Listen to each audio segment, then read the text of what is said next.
মানে আমি মনে করছি হাজার হাজার অডিয়েন্স আছে শুনতে পাচ্ছেন। তো তাহলে আপনার অসাধারণ গান আমরা শুনলাম, এরকম আরো শুনতে চাই, হাজার বছর বেঁচে থাকতে চাই তার অনুপ্রেরণায় এবং তার সাথে কাঁধে কাঁধ মিলিয়ে। গান তো যদিও পারবো না, কারণ গান আমার দ্বারা হবে না, চেষ্টা করছি, যেহেতু অন্য কিছুই পারছি না, মানবিক কাজটা যদি পারি, সেটা যদি মানে অনুসরণ করেও হলেও তাহলে হয়তো হবে আমার দ্বারা। সুতরাং চেষ্টা করছি, চেষ্টা করে যাবো আজীবন।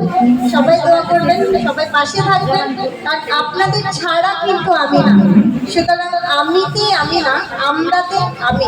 সুতরাং সবাই পাশে থাকবেন, দোয়া করবেন, ইনশাআল্লাহ সামনের কাজগুলো সবাই একসাথে কাঁধে কাঁধ মিলে সামনের দিকে এগিয়ে যাবে।